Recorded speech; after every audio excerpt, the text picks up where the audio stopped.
Ma min ayyamin, tidak akan ditemukan bilangan hari dalam perjalanan setahun. Al-amalu salihu fihinna, saat setiap amal soleh yang dikerjakan di hari-hari itu, ahabbu ilallahi, maka naik statusnya menjadi dicintai oleh Allah Subhanahu wa taala. Jadi kalau kita beramal saleh di hari-hari ini, ya, di hari-hari ini, itu setiap amal saleh kita akan naik statusnya dicintai oleh Allah Subhanahu wa taala. Jadi tidak hanya malam pertama, ketiga, kelima, tidak. Malam pertamanya istimewa, siang pertamanya istimewa, malam keduanya istimewa, sampai dengan ke-10-nya plus fajar di waktu hari ke-10-nya. Saking pentingnya itu, Allah Subhanahu wa taala sampai memberikan kesan istimewa dan menggunakan wawu qasam di dalamnya untuk memberikan kesan kepada kita, jangan luput itu. Berikan perhatian serius, karena hari-hari itu belum tentu ditemukan di hari-hari yang lainnya. Al-Fajr, aku bersumpah demi fajar. Awas, fokus ya. Aku bersumpah demi fajar. Nanti ada yang malam, wal-laili idza yaghsha. Nanti ada yang duha, wad-duha, ya kan? Ada yang subuh, ada was-subhi idza tanaffas di surah At-Takwir, kan? Ayat ke-18. Nanti ada beberapa sumpah-sumpah terkait dengan waktu. Ada yang waktu umum, surah ke-103 itu, wal asr, wal asr innal insana lafi khusr. Nah, sekarang kita kembali, wal fajr walayalin ashr. Ketika wawu qasamnya disambungkan kepada fajar, aku bersumpah demi waktu fajar. Fajar apa yang dimaksudkan di situ? Saya ulang ya. Fajar apa yang dimaksudkan di ayat itu? Karena ada juga fajar yang lain yang disebutkan terkait dengan penunaian waktu sholat, dan itu istimewa. Kita lihat Quran surah ke-17 Al-Isra di ayat 78. Aqimis salata liduluki syamsi ila ghasaqil laili wa qur'anal fajr. Inna qur'anal fajri kana masyhuda. Di situ ada fajar juga. Ya. Nah, fajar yang dimaksudkan di surah Al-Isra itu fajar yang selalu kita dapati dalam setiap kesempatan subuh. Penanda waktu sholat 2 rakaat itu. Itu yang dimaksudkan.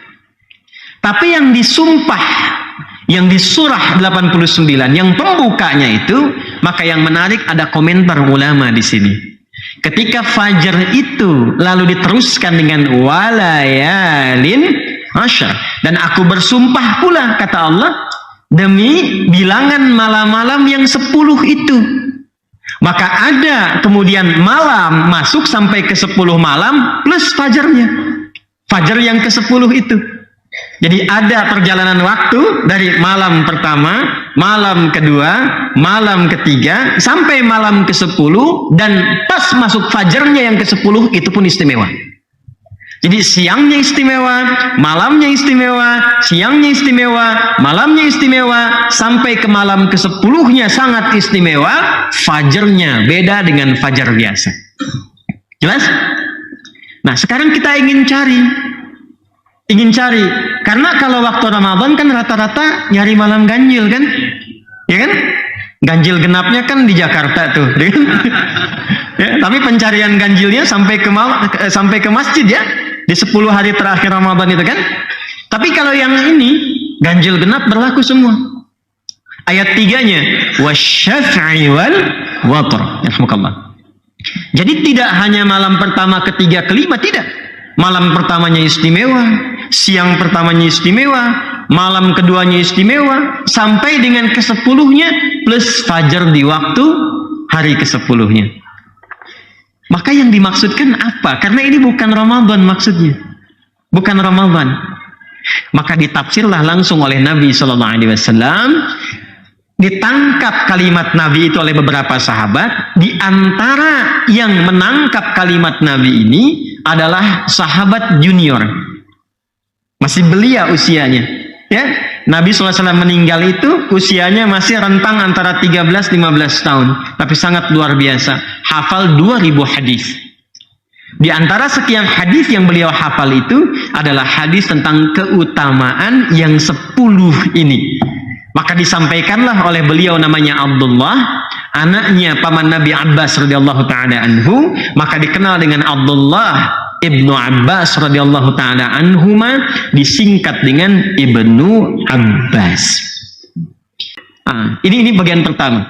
An Ibnu Abbas radhiyallahu taala anhuma qala Rasulullah sallallahu alaihi wasallam. Satu kali Rasulullah sallallahu alaihi wasallam pernah bersabda. Perhatikan kalimatnya. Ma min ayyamin al-amalu salihu fihinna ahabbu ila Allahi min hadhil ayyamil ashri. Ayat Dzulhijjah. Dalam kurung nanti tafsir hadisnya Dzulhijjah. Ma min ayyamin, tidak akan ditemukan bilangan hari dalam perjalanan setahun. Al-amalu salihu fihinna, saat setiap amal soleh yang dikerjakan di hari-hari itu ahabbu ilallahi, maka naik statusnya menjadi dicintai oleh Allah Subhanahu wa taala. Jadi kalau kita beramal soleh di hari-hari ini, ya, di hari-hari ini, itu setiap amal soleh kita akan naik statusnya dicintai oleh Allah Subhanahu wa taala.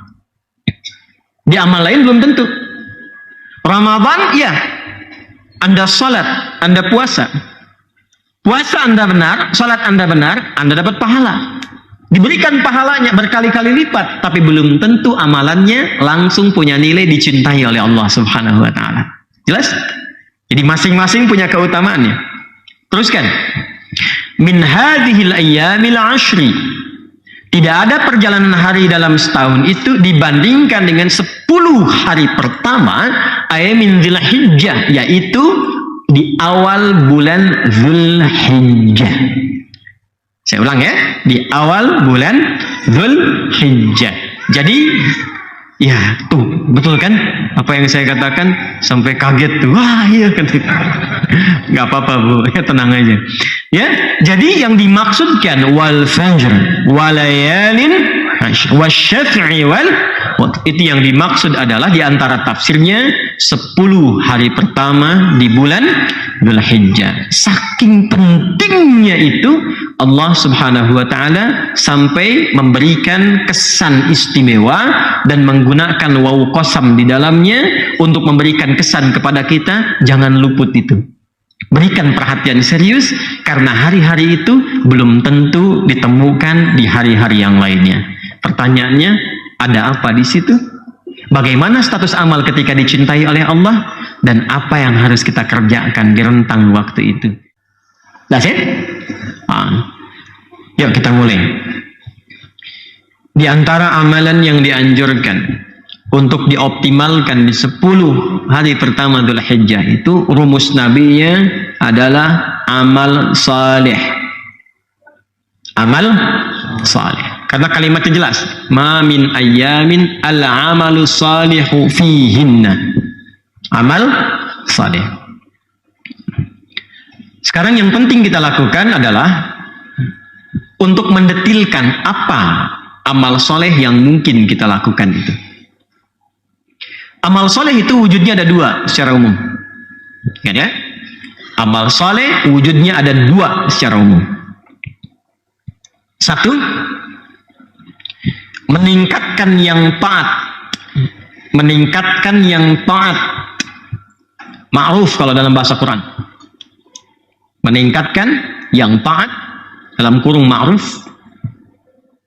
Yang kedua, meninggalkan maksiat, dalam kurung mungkar. Meningkatkan taat atau ma'ruf, meninggalkan maksiat atau mungkar. Nah, ini amalannya ada 2 amal soleh itu. Dan ingat baik-baik ya, di antara 2 ini, apapun yang kita kerjakan, baik meningkatkan taat ataupun meninggalkan maksiat, itu nilainya sama. Pahalanya berlipat untuk di hari-hari ini plus dicintai oleh Allah Subhanahu wa taala. Jadi kalau ada orang memprovokasi pada keburukan dan Anda tolak itu pahalanya 2 kali lipat dan status Anda dicintai oleh Allah Subhanahu wa taala. Ada orang yang mengajak menipu, Anda hindari, itu kan nahi mungkar. Pahala itu bukan hanya di amar ma'ruf saja. Nahi mungkar pun ada. Anda tinggalkan perbuatan itu, maka seketika pahala dilipat gandakan, naik status, dicintai oleh Allah Subhanahu wa taala. Nah, sekarang yang akan kita rinci yang amalan taat dulu apa? 1. Amalan pertama, meningkatkan zikir, khususnya 3 lafaz zikir. 3 lafaz zikir. Oh, zikir itu nanti banyak ya jenisnya ya. Banyak nanti. Doa itu zikir.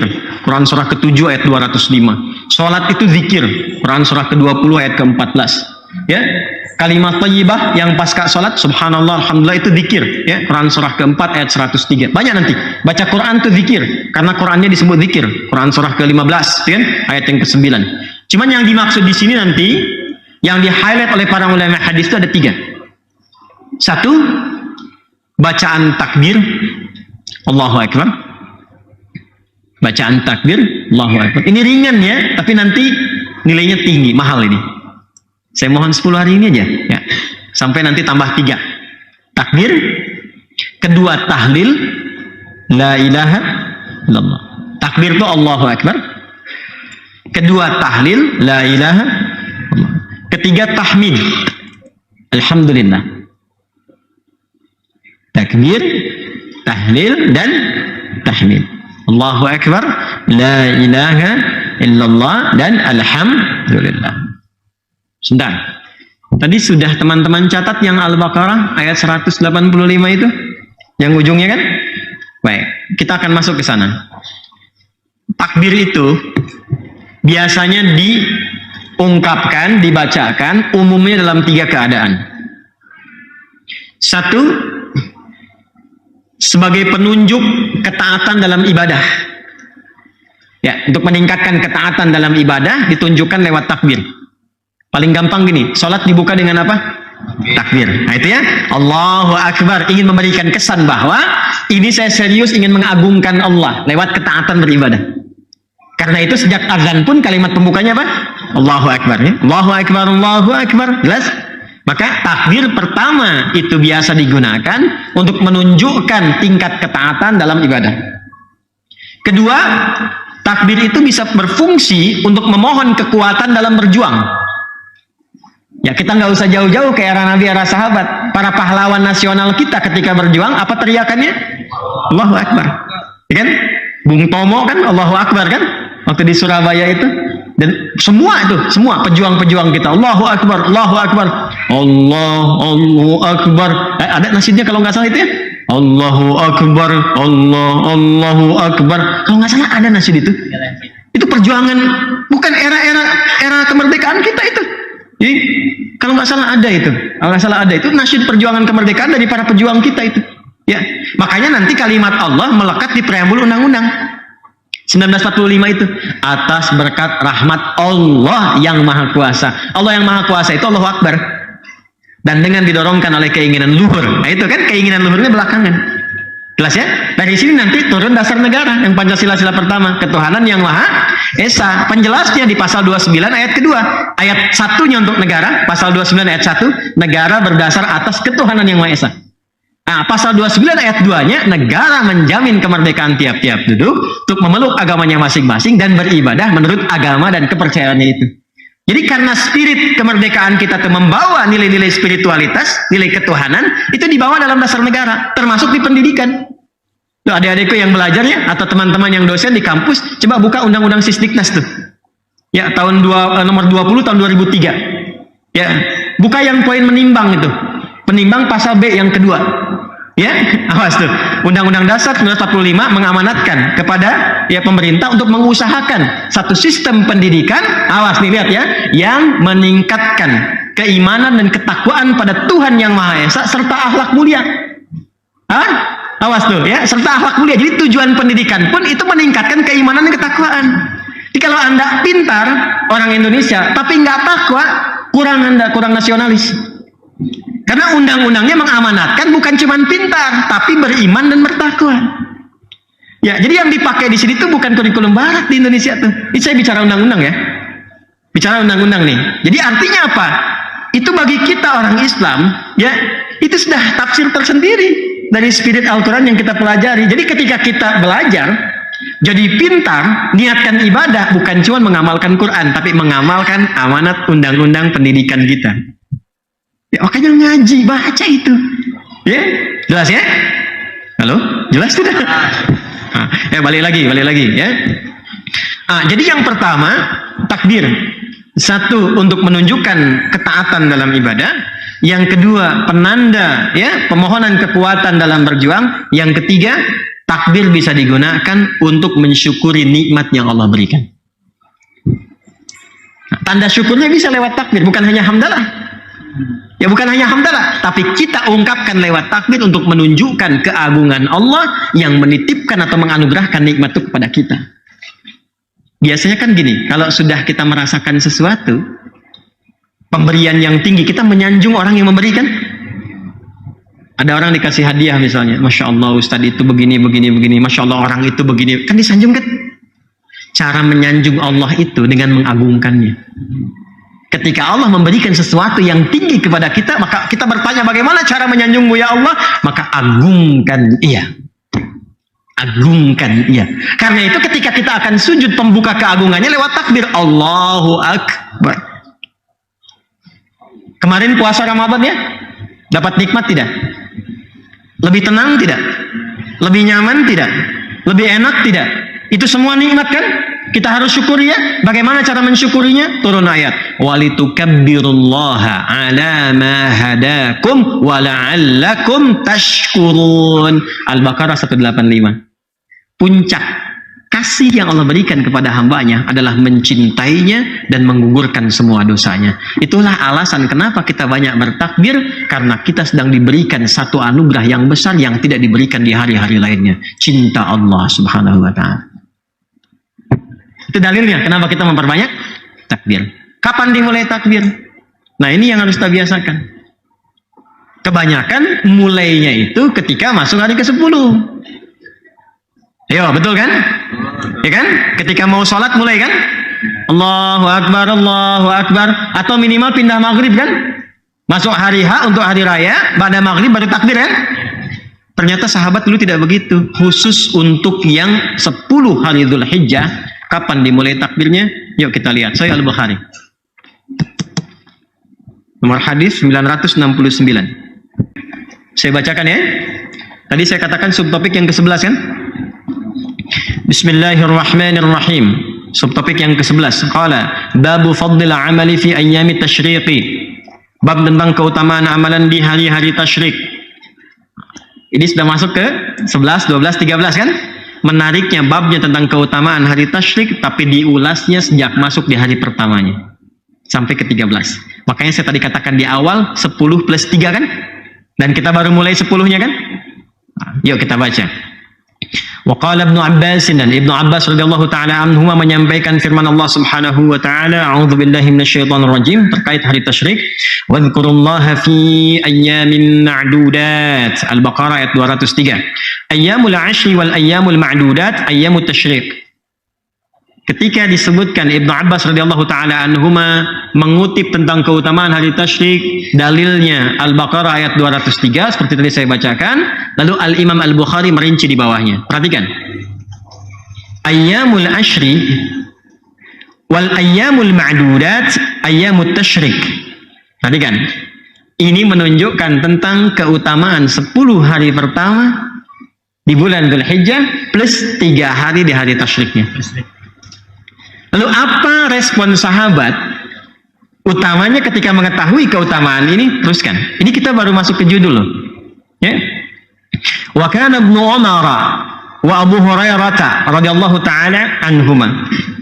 Dan adalah kebiasaan Ibnu Umar. Yang dimaksud Ibnu Umar di sini anaknya Umar bin Khattab radhiyallahu taala anhu. Namanya Abdullah. Ada 3 Abdullah yang viral. Abdullah anaknya Abbas radhiyallahu taala anhuma. Abdullah anaknya Umar bin Khattab radhiyallahu taala anhuma, dan Abdullah anaknya Amr bin As. 3. Abdullah anak Abbas, anak Umar, anak Amr.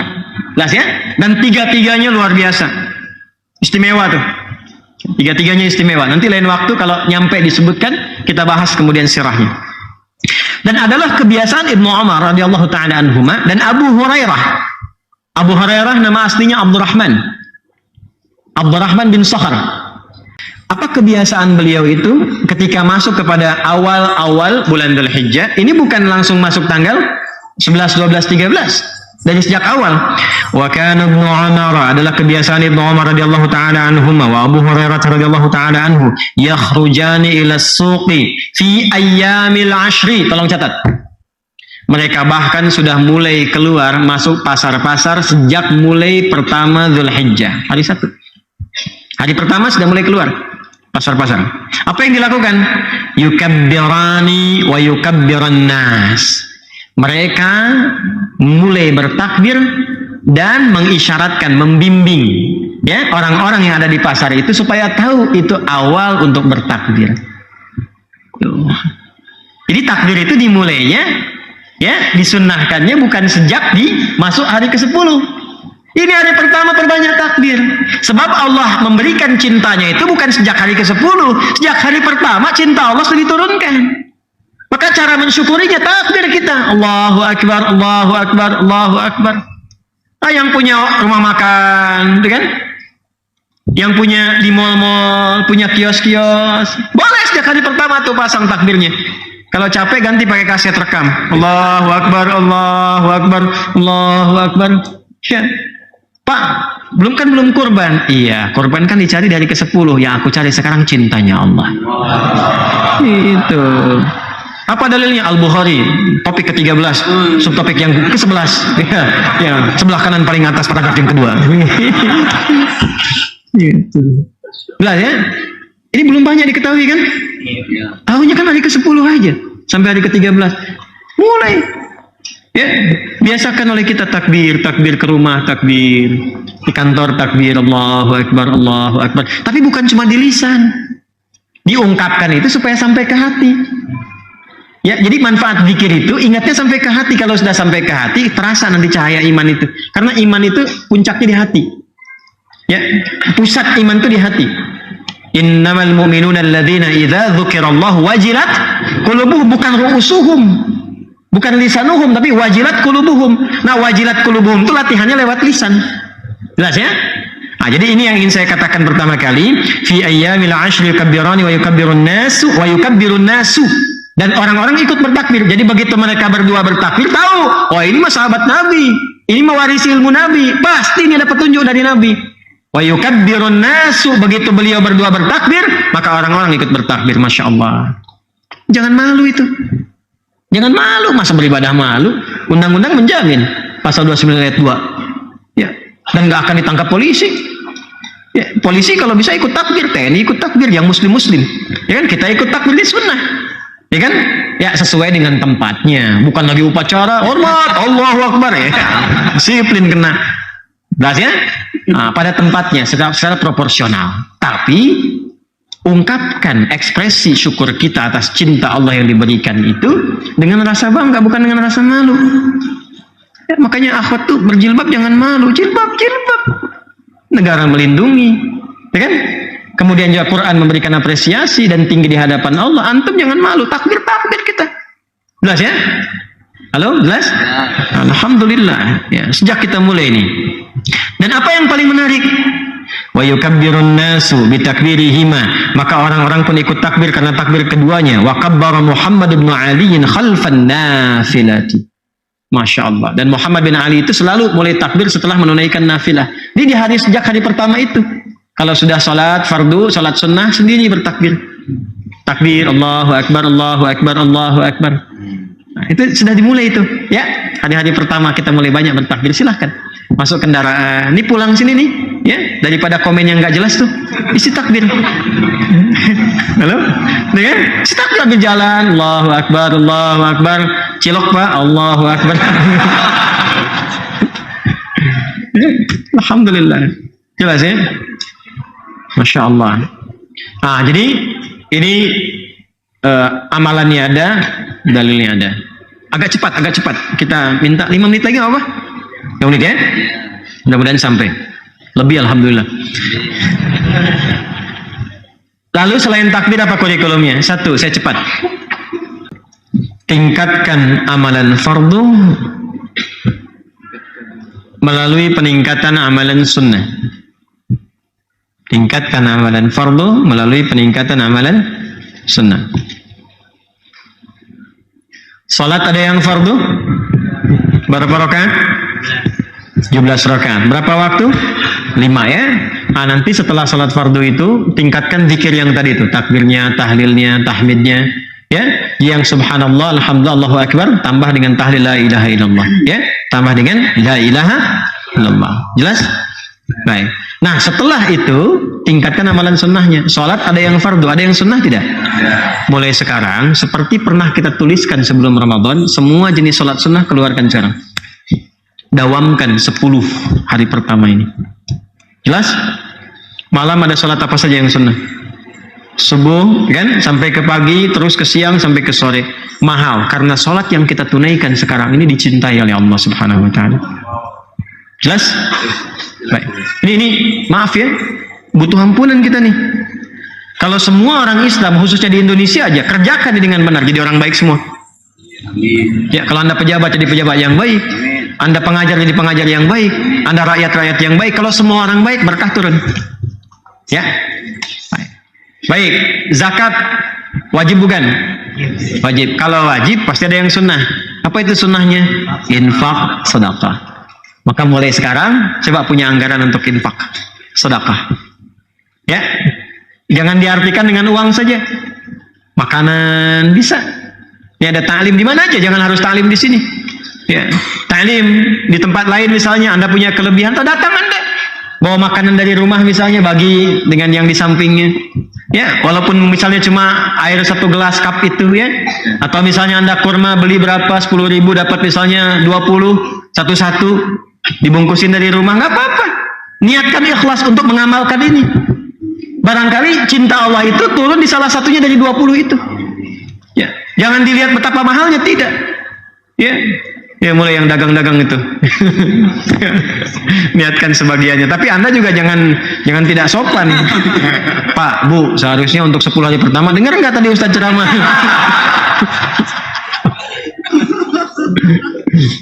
Ya.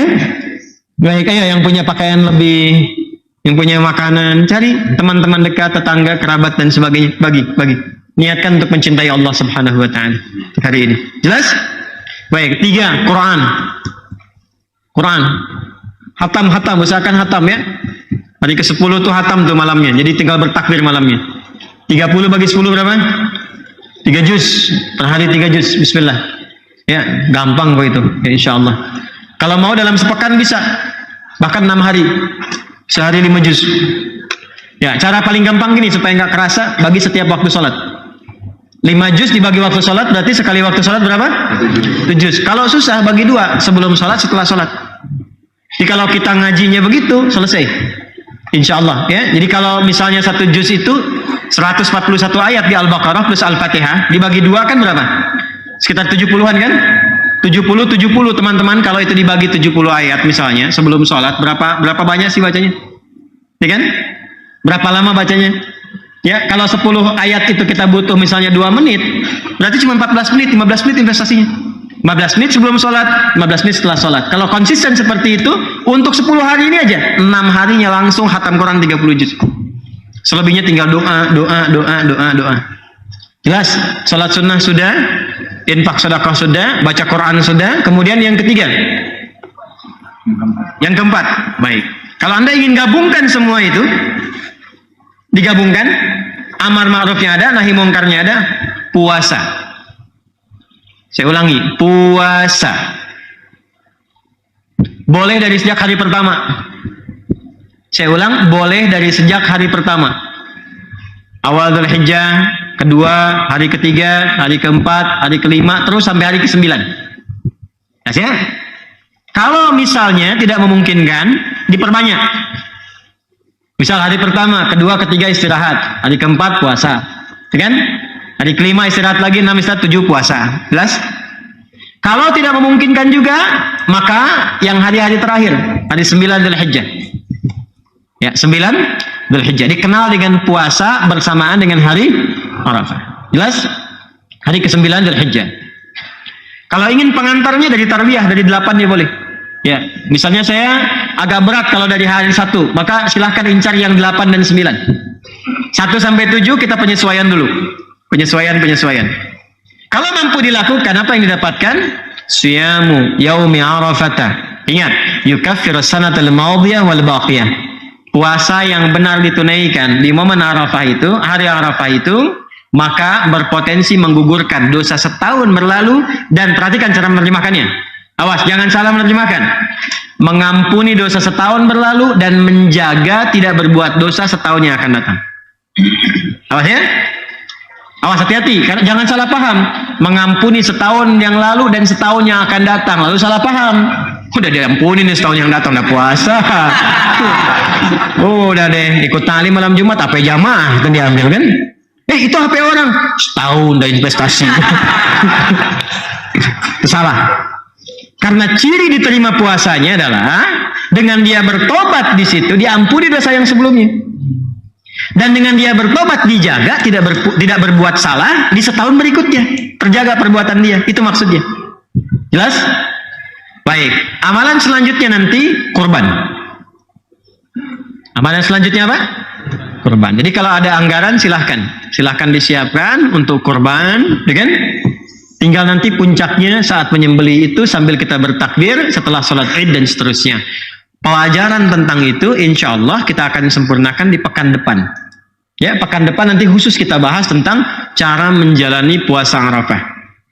Ya, dan puasa-puasa yang kita jalani sekarang. Karena harus ikut ke sini skenarionya. Bukan puasa biasa. Halo? Ya? Jadi bukan puasa cuma nahan lapar dan haus. Beda, ini beda dengan Ramadan.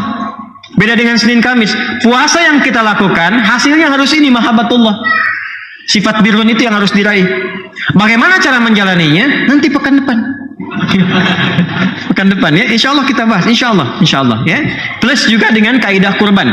Hewannya harus seperti apa? Bagaimana hewannya? Apakah menyembelih sendiri atau orang lain dan sebagainya. Termasuk plus fikih tentang Idul Adha. Ustadz, kapan nanti Ustadz Idul Adhanya? Kalau sekarang ada kemungkinan 2 hari berbeda, kapan Arafahnya? Pekan depan kita bahas. Sabar, pekan depan kita uraikan kembali ya.